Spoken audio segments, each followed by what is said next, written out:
O Fluminense está classificado na Copa do Brasil e tem a companhia de alguns outros adversários. Os adversários estão definidos, são 15 adversários possíveis nessa oitavas de final, com surpresas, sim, tá? E possíveis vantagens, caso o Fluminense tenha um bom sorteio. Vamos embora, deixa o seu like, se inscreve aqui no canal e vamos falar um pouquinho sobre Copa do Brasil aqui no Raiz Tricolor, tá? Vou fazer um resuminho aqui da Copa do Brasil, passando pelos jogos e pelos próximos adversários, e vou começar aqui com o Vasco que passou na Bacia das Almas, né? O Vasco empatou ida e volta com o Operário. Na volta já tinha Fernando Diniz no seu comando. Ainda assim, um jogo onde, né, o Operário já tinha tido chance sozinho pra fazer o gol. Você falar, o Vasco também tinha? Tinha. Mas o Vasco é o time da Série A, né, meu amigo? O Vasco tem que classificar tranquilo, de certa maneira. Passou nos pênaltis, chegou a ter a bola pra classificar, o Operário perdeu o pênalti e o Léo Jardim pegou. Fluminense passou tranquilo pela Aparecidense, ganhou a ida, num desempenho muito abaixo do que a gente gostaria. Goleou na volta, aí eu acho que num desempenho mais ok. Se você inverte os resultados, dá 4-1 na ida com o titular e joga na volta com reserva ganhando de 1-0, todo mundo acho que acharia ok. Mas enfim, passamos com o terceiro, na verdade, maior diferença aqui de agregados, né? O Bahia foi a maior diferença de resultado agregado, meteu 5-0 no Paysandu no agregado. E o Bahia fez talvez um pouquinho do que a gente falou, né? Meteu reserva na ida, fez 1-0 e na volta dentro de casa meteu 4-0 no Paysandu, passou fácil pela equipe do Pará. Até agora só times da Série A, né? Então, o Botafogo entra nessa conta também, semelhante ao que eu falei do Fluminense, né? Goleou uma partida com o time um time misto, dá pra dizer assim, na volta escalou completamente reserva, perdeu por 1-0 lá pro Capital, também passou bem tranquilo. Os times até agora, você vê que tem níveis de dificuldade diferentes. Por exemplo, Fluminense e Botafogo pegaram times da Série D do Campeonato Brasileiro, times muito frágeis e muito fracos, e passaram com tranquilidade. Assim, o Fluminense chegou até um momento indo pros pênaltis, mas vocês entenderam com tranquilidade aqui no 5-1 e no 4-1. Bahia e Vasco passaram de maneiras diferentes sobre times da Série B, tá? Sobre times de um pouco mais de força. O Vasco fazendo aquele desespero pra passar e o Bahia passando tranquilo. Dá um pouco a tônica dos adversários das oitavas de final. O Internacional também passou relativamente tranquilo contra o Maracanã, mas num cenário mais parecido com o Fluminense. Um primeiro jogo muito criticado, jogando em casa fez gol só no último minuto contra o Maracanã, e no segundo jogo também jogando em casa, porque jogou lá em Santa Catarina, 3-0 com 3 pênaltis perdidos, né? Deve ser a primeira vez, acho que eu vejo na minha vida. Eu já tinha visto o Palermo perder 3 pênaltis. Alan Patrick perdeu 2, cavadinha e isolou, e o Wesley perdeu outro, né? Mas ainda assim o Inter passa tranquilamente. Quem não passou foi o Fortaleza, e aqui a gente vê um primeiro time que não é da Série A. O Retrô tinha empatado 1-1 no primeiro jogo, o Fortaleza foi um gol até no finalzinho, e no segundo jogo também 1-1 no Castelão. O Fortaleza fez 1 de 3 pênaltis, o Retrô fez os 4, o goleiro Volpe, que não é aquele Volpe, pegou pênalti. O Retrô avança, time da Série C, tá no meio de tabela da Série C, é um time com investimento, é um time que briga por título, eita caramba, apertei aqui errado, briga por título no campeonato pernambucano, tá? Há algumas edições já passou a ser um time que carrega e é o melhor pernambucano na Copa do Brasil, segue sendo, já com a eliminação do Náutico. O Retrô é o que... Só que aí é aquela história, né? Na oitava de final, meu amigo, o Retrô vai ser um dos queridinhos que todo mundo quer pegar. Atlético Paranaense com um caminho mais fácil ali, né? Até agora. Pegou o Brusque, classificou, uma classificação bem sensal, tem o Odair Helman agora como treinador, chega nas oitavas de final bem diferente do que chegava nos últimos anos em relação à moral, né, que ostenta para essas oitavas de final. O Palmeiras varreu o Ceará, principalmente dentro de casa, 4-0. O Atlético Mineiro contra o Maringá, que causou muita dificuldade no jogo de ida, mas não foi páreo no jogo de volta, tomou 4-0 no jogo de volta, dentro da Arena MRV. O Maringá, eu diria que foi meio que igual a Aparecidense num ponto. Só que o Maringá tem mais qualidade. Jogaram de uma maneira muito interessante, muito corajosa, mas que talvez não era a melhor maneira para classificar. A Aparecidense foi corajosa, a Aparecidense deu espaço pro Fluminense, mas jogou, foi pra cima, criou chance, abriu o placar no jogo de lá, no jogo daqui teve chance, o Guimeira teve 2 chances aqui, a gente falou disso durante um bom tempo. Mas talvez a melhor chance pra você classificar contra um time que é muito mais forte que você não é o peito aberto. Né? E aí, enfim, no caso do Maringá, eles tinham toda uma estrutura de marcação individual e tal, acho que acabou não sendo páreo na volta, o Atlético passa num 4-0.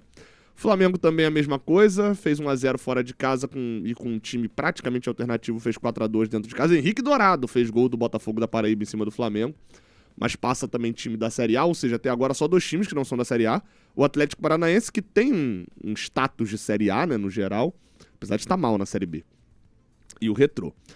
O São Paulo tirou o Náutico, vitória por 2-1 em casa, 2-1 na volta. Na volta tiveram a facilidade de ter um jogador a mais no início do jogo, depois o Ferrarese acabou fazendo merda, enfim, e compensou ali as expulsões, mas o São Paulo também passou, de certa maneira, tranquilo por um adversário mais inferior. Até agora, na verdade, quem pegou adversário um pouco mais forte foi só o Palmeiras, tá?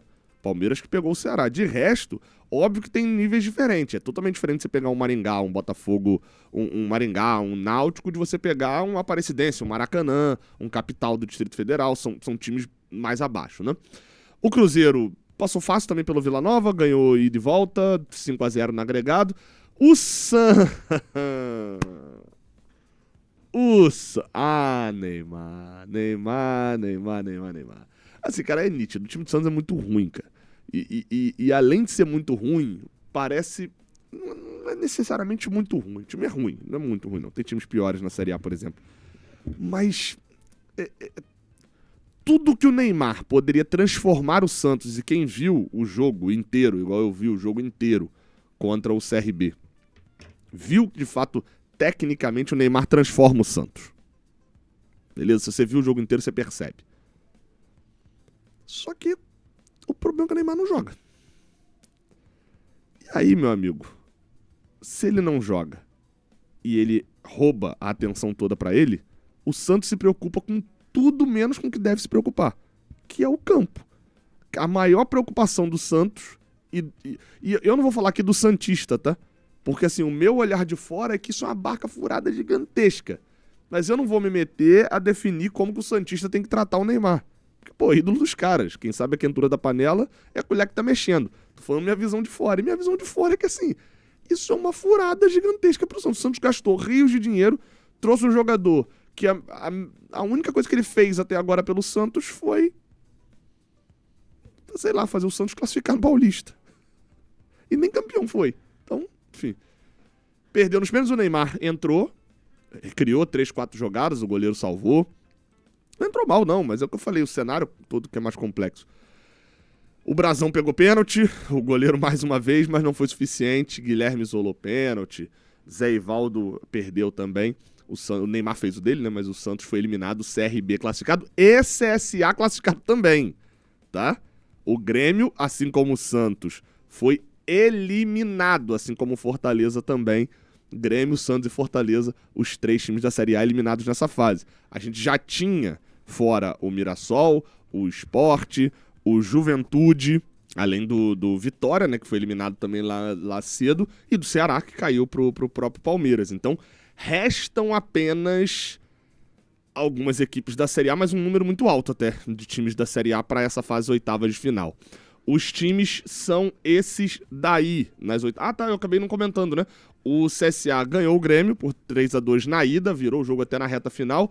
Na volta, o Grêmio teve 90 minutos para fazer gol no CSA e ser melhor do que a equipe de Alagoas. Não foi.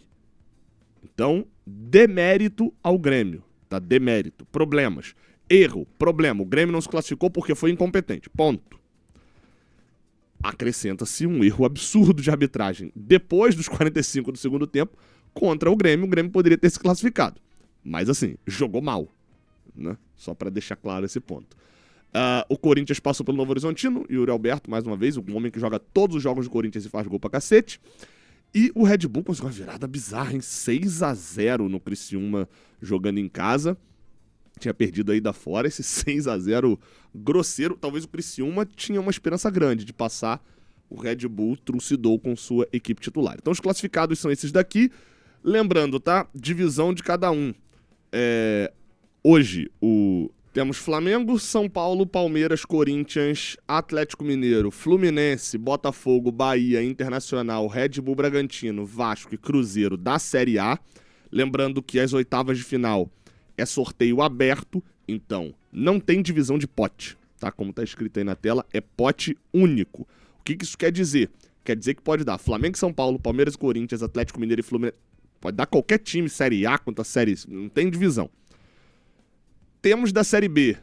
Aí, a Série A eu nem falei muita coisa, porque você já tá vendo a tabela no dia a dia. A Série B tem Atlético Paranaense, que é meio de tabela para baixo, e CRB, que está no G4, inclusive da segunda divisão nesse momento. E da Série C, CSA, que é meio de tabela, e Retrô, que é meio de tabela, acho que o CSA é nono, o Retrô é 12º, alguma coisa assim. Então, os dois meio de tabela também da Série C. Óbvio, quando vão ser os jogos e tal, os jogos são mais pra frente, tem jogo lá perto do Dia dos Pais, por exemplo, então o jogo não é por agora. Sorteio. A CBF tem presidente. Então, aí fica mais difícil, né? Porque a CBF tem presidente. Como é que eu vou te contar quando vai ser o sorteio? A gente não sabe nada. O presidente anterior demorava a fazer sorteio, fazia tudo em cima da hora, tal, enfim, aqui, ó. A data do jogo vai ser encaixada aqui, ó, dia 30 de julho, né, ou 29 ou 31 de julho, e no dia 6 de agosto, e de volta das oitavas de final da Copa do Brasil, ou seja, o Fluminense joga uma rodada depois de enfrentar o São Paulo, fora de casa, é bom, não tem viagem por uma boa sequência aqui, a não ser que vá para os playoffs da Sul-Americana, e o jogo de volta é antes da viagem do jogo contra o Bahia. Inclusive, vale até o destaque aqui nesse ponto. Hoje, os adversários que parecem mais complicados para o Fluminense, obviamente, a gente tem que botar sempre na lista. Pegar um Fla-Flu, pegar o Palmeiras agora, pegar qualquer um dos outros clássicos, seja o Botafogo ou seja o Vasco, é sempre ruim pegar clássico nesse cenário. E vou botar aqui o Bahia. Não sei que Bahia que vai estar jogando lá, falta muito tempo. Mas é o time que tem, né, mais chances ali, diria eu, até de eliminar a gente, mais até do que São Paulo, Corinthians e Atlético Mineiro, por exemplo, que estão um pouco acima, e o Internacional. Vou botar na conta que, obviamente, o desejado de todo mundo, meu amigo, os 4 ali que não estão na Série A. Em ordem, Retrô, CSA, CRB e, por último, o Atlético Paranaense, que está na Série B, mas até pouco tempo atrás tinha orçamento de Série A. Então, estaria aí no final dessa conta. Mas qualquer um que não esteja na Série A já passa a ser o nosso preferido. Fluminense, passando para essa fase, recebeu R$3.600.000, já tendo acumulado, inclusive, cerca de R$9 milhões em premiação, tá? E se pegar nas oitavas de final e avançar, ganha mais quase R$5 milhões, R$4.800.000, e aí a brincadeira começa a ficar mais séria. Vamos lá, cara. A gente já viu Copa do Brasil, a gente já viu o cenário. O Vasco ano passado tinha um time muito pior do que o nosso esse ano. Pegou numa sequência ali, deu sorte com o sorteio e bateu na semifinal. Quase foi pra final, inclusive, ali aí na questão de mata-mata. A gente tem visto regularmente times do nível do Fluminense, ou até abaixo, como você tem a questão do Vasco, chegando na reta final de Copa do Brasil. Por quê? Eu até tive essa discussão no pré-jogo lá com o Fio. Porque você não tem 6 times ricaços no Brasil. Depois que você tira Flamengo e Palmeiras e vai lá, bota um Botafogo aí talvez nessa conta, alguma coisa assim, não sobra muito mais time com grande diferença. Qual é a grande diferença de financeira e disparidade de um São Paulo pro Fluminense? Qual é a grande diferença de elenco de um Corinthians pro Fluminense? Até mesmo de um Cruzeiro que acabou de montar o seu time. Tem diferença? Claro que tem, vai ter momento. Internacional também vai ter momentos. Mas assim, o Fluminense hoje enfrentar um Cruzeiro na Copa do Brasil e eliminar não é, nossa, vai explodir o mundo. Não é o Retrô tirando Fortaleza.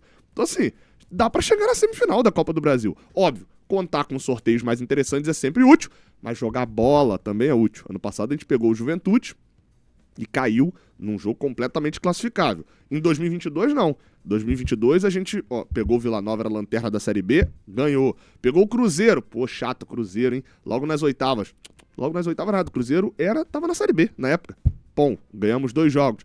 Ah, agora pegou o Fortaleza, o time que tá vindo embalado. O Fortaleza era a lanterna da Série A. Classificamos. Depois pegamos o Corinthians e demos mole no jogo de volta pra eliminação. Então, assim, é pegar os adversários que favoreçam a gente, mas mais do que não tem como avançar contra adversário fraco ou forte